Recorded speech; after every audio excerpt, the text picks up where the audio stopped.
জানিয়ে দেব হাতে থাকা সর্বশেষ আপডেট, আন্তর্জাতিক সংবাদগুলোর শিরোনাম, এরপর বিস্তারিত। মার্কিন শক্তির সীমাবদ্ধতা বুঝিয়ে দিয়েছে ইরান। আরও জানিয়ে দিব, যুক্তরাষ্ট্রে মহাসড়কে আছড়ে পড়ল বিমান, নিহত 1। আরও জানিয়ে দিব, যুক্তরাষ্ট্র ও ইরান যুদ্ধবিরতি বজায় রাখার আহ্বান চীনের। সর্বশেষ জানিয়ে দিব, প্রশান্ত মহাসাগরে নৌযানে মার্কিন হামলা। মার্কিন শক্তির সীমাবদ্ধতা বুঝিয়ে দিয়েছে ইরান। যুক্তরাষ্ট্রের আগ্রাসন থেকে ইরান শুধু টিকে থাকেনি, বরং ওয়াশিংটনকে একটি কৌশলগত ব্যর্থতা উপহার দিয়েছে বলে জানিয়েছেন তেহরান ভিত্তিক সেন্টার ফর স্ট্র্যাটেজিক স্টাডিজের গবেষক আলী আকবর দারেইনি। আল জাজিরাকে তিনি বলেন, survival is the biggest achievement, বেঁচে থাকাই সবচেয়ে বড় অর্জন। কিন্তু এই অর্জন কেবল দুই পারমাণবিক শক্তিধর দেশের আক্রমণাত্মক যুদ্ধ থেকে টিকে থাকার মধ্যেই সীমাবদ্ধ নয়। বিশ্বের সবচেয়ে বড় সামরিক ও অর্থনৈতিক শক্তির বিরুদ্ধে ইরানের অর্জন এর চেয়েও বেশি। দারাইনি বলেছেন, ইরান মার্কিন শক্তির সীমাবদ্ধতা উন্মোচন করেছে। যুক্তরাষ্ট্র তাদের নিজেদের সামরিক স্থাপনাগুলো সুরক্ষা দিতে পারেনি। তাদের আরব মিত্রদের কথা তো দূরের কথা, সবাই বুঝে গেছে আমেরিকান সামরিক ঘাঁটিগুলো আরবদের রক্ষা করার জন্য নয়, বরং ইসরায়েলকে রক্ষা করার জন্য আছে। দারাইনি আরো বলেন, ইরান এমন এক পর্যায়ে জাতীয় ঐক্য প্রদর্শন করেছে যা কৌশলগত দিক থেকেও গুরুত্বপূর্ণ প্রভাব ফেলছে। তার মতে, এই যুদ্ধ দেখিয়েছে কিভাবে ইরানি জাতীয় পতাকার চারপাশে ঐক্যবদ্ধ হয়েছে।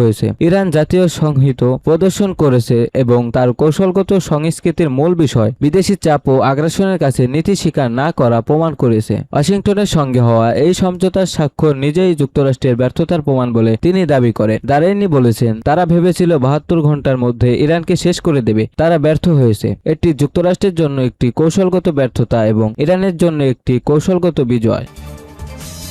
যুক্তরাষ্ট্রে মহাসড়কে আছড়ে পড়ল বিমান, নিহত 1। যুক্তরাষ্ট্রের টেক্সাস অঙ্গরাজ্যের ল্যারোডা শহরে একটি ছোট বিমান মহাসড়কে বিধ্বস্ত হয়েছে। এতে বিমানে থাকা 6 যাত্রীর মধ্যে 1 জন নিহত ও 5 জন আহত হয়েছেন। মঙ্গলবার 16 জুন সন্ধ্যার দিকে এ দুর্ঘটনা ঘটে। এ সময় এলাকায় আতঙ্ক ছড়িয়ে পড়ে এবং যান চলাচল সাময়িকভাবে ব্যাহত হয়। স্থানীয় কর্তৃপক্ষ জানিয়েছে, দুর্ঘটনায় একজনের মৃত্যু হলেও মহাসড়কে চলাচলরত কোনো যানবাহনের যাত্রী আহত হওয়ার খবর পাওয়া যায়নি। ল্যারোডো পুলিশ বিভাগের তদন্তকারী হোসে বাজে বলেন, স্থানীয় সময় মঙ্গলবার রাত 10টার কিছু পর আমরা সেখানে পৌঁছাই। দুর্ঘটনার পর নিরাপত্তার স্বার্থে মহাসড়কে উভয় দিকের যান চলাচল বন্ধ করে দেওয়া হয়। তিনি বলেন, মহাসড়কে বিধ্বস্ত হওয়ার আগে বিমানটি এয়ার ট্রাফিক কন্ট্রোলের সঙ্গে যোগাযোগ হারিয়ে ফেলে এবং অবতরণের সময় একটি চলন্ত গাড়িকে ধাক্কা দেয়। সামাজিক যোগাযোগ মাধ্যম ধরে পড়া ভিডিওতে দেখা যায় বিমানটি সড়কে একটি ব্যারিয়ারের সঙ্গে ধাক্কা খেয়ে কাত হয়ে পড়ে আছে এবং এতে আগুন জ্বলছে। প্রত্যক্ষদর্শী জায়গা গার্জিয়ান জানান, সহকর্মীদের বাড়ির পৌঁছে দেওয়ার পথে তিনি দুর্ঘটনাটি দেখেন। ঘটনাস্থলে পৌঁছে তিনি দেখেন বিমানের ভেতরে থাকা একজন ব্যক্তি ককপিটের জানালা ভেঙে বের হওয়ার চেষ্টা করছেন। এ সময় আশেপাশের লোকজনও উদ্ধার কাজে এগিয়ে আসেন। তার ভাষ্য অনুযায়ী কিছুক্ষণ পর বিমানের দরজা খুলে গেলে কিশোর কিশোরী বলে মনে হওয়া 3 জন দ্রুত বেরিয়ে আসে। তাদের পেছনে একজন পাইলট বলে ধারণা করা ব্যক্তিও বের হন। পরে আরেকজন ক্রু সদস্য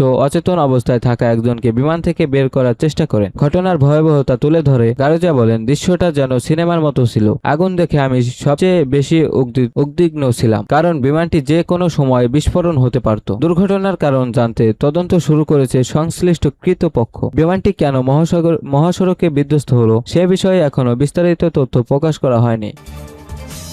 যুক্তরাষ্ট্র ও ইরানকে যুদ্ধবিরতি বজায় রাখার আহ্বান চীনের। যুক্তরাষ্ট্র ও ইরান যুদ্ধবিরতি কঠোরভাবে মেনে চলার আহ্বান জানিয়েছেন চীনের পররাষ্ট্রমন্ত্রী ওয়াং ইং। তিনি সংশ্লিষ্ট সব পক্ষকে এমন পদক্ষেপ নিতে বলেছেন যাতে মধ্যপ্রাচ্যে একটি টেকসই নিরাপত্তা কাঠামো গড়ে তোলার ভিত্তি তৈরি হয়। চীনের রাষ্ট্রীয় বার্তা সংস্থা সিনহুয়া জানিয়েছে, বৈশ্বিক শাসন ব্যবস্থা নিয়ে চীনের নতুন শ্বেতপত্র প্রকাশ উপলক্ষে এক সংবাদ সম্মেলনে কথা বলেন ওয়াং ইং। তার মতে, আন্তর্জাতিক ব্যবস্থায় অস্থিরতা ক্রমেই বাড়ছে। ওয়াং ইং বলেন, একটির পর একটি নতুন চ্যালেঞ্জ বৈশ্বিক সংকটগুলোকে আরো জটিল ও পরস্পর সংযুক্ত করে তুলছে। সভ্যতার জাহাজ এখন এমন বিপজ্জনক জলসীমায় প্রবেশ করেছে যেখানে লুকিয়ে আছে পাথুরে বাধা এবং প্রবল ঝড়। চীনের পররাষ্ট্রমন্ত্রীর মতে, চলমান বিরোধ ও সংঘাতগুলোর গভীর মূল্যের সমস্যার বহিঃপ্রকাশ। তিনি ব্ল্যাক সোয়াম ও গ্রে রাইনো ঘটনার উল্লেখ করে বলেন, বিশ্বে একের পর এক অপ্রত্যাশিত সংকট এবং আগে থেকে দৃশ্যমান কিন্তু অবহেলিত ঝুঁকি সামনে চলে আসছে। এছাড়া আন্তর্জাতিক সিদ্ধান্ত গ্রহণ প্রতিক্রিয়ায় গ্লোবাল সাউথ বা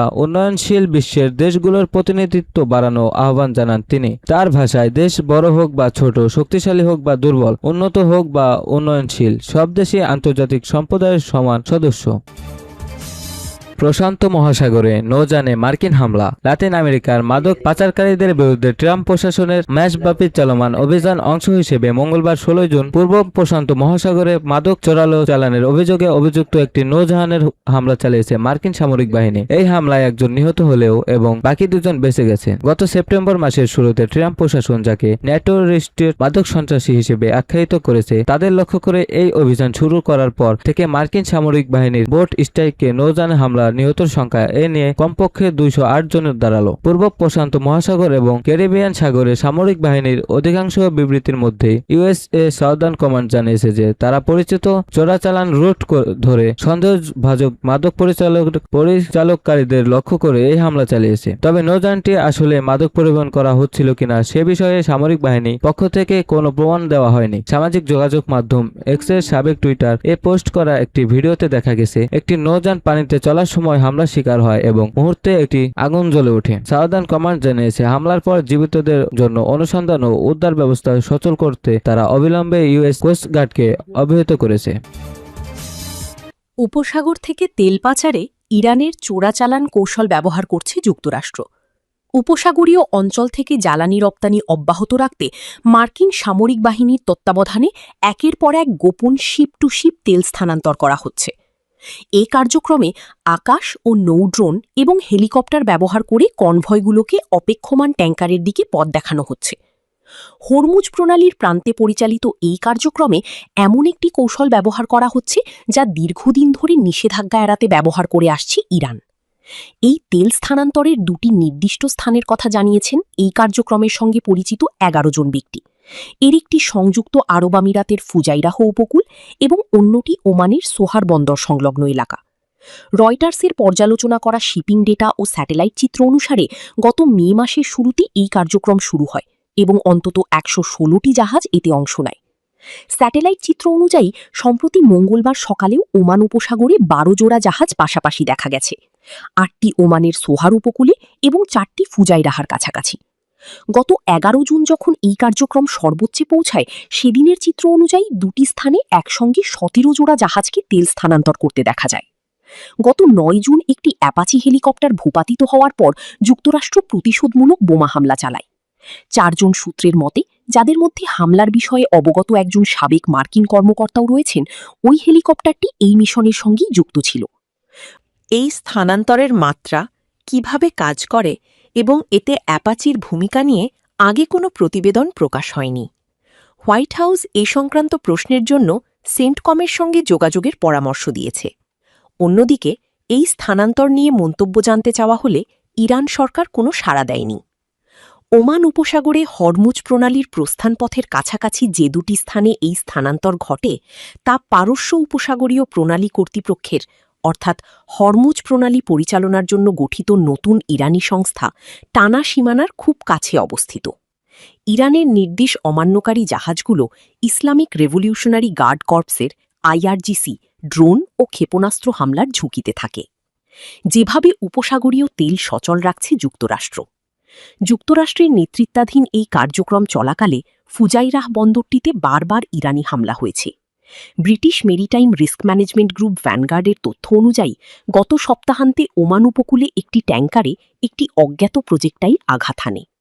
ভ্যানগার্ড এক বিবৃতিতে জানায়, ক্রুরা নিরাপদে আছেন এবং আঘাতের কারণে কিছু কার্গো লিক হলেও কোনো পরিবেশগত ক্ষতি হয়নি। তবে ট্যাঙ্কারটি তেল স্থানান্তরে জড়িত ছিল কিনা তা স্পষ্ট করা হয়নি। যুক্তরাষ্ট্র ইসরায়েল যুদ্ধের জবাবে ইরান হরমুজ প্রণালী কার্যকরভাবে বন্ধ করে দেয়, যেখান দিয়ে সাধারণত বৈশ্বিক তেলের চাহিদার প্রায় 1/5 পরিবাহিত হয়। এর ফলে ইতিহাসে বিশ্বব্যাপী জ্বালানি সরবরাহে সবচেয়ে বড় বিঘ্ন ঘটে এবং বিশ্বজুড়ে মূল্যস্ফীতি বেড়ে যায়। এই শিপ টু শিপ স্থানান্তরগুলো ঝুঁকিপূর্ণ ও অকার্যকর হলেও এটি মূলত উপসাগর থেকে স্বাভাবিক তেল সরবরাহ পুনরুদ্ধারে ট্রাম্প প্রশাসনের প্রচেষ্টারই অংশ বলে মনে হচ্ছে। মার্কিন প্রেসিডেন্ট ডোনাল্ড ট্রাম্প জানিয়েছেন, এই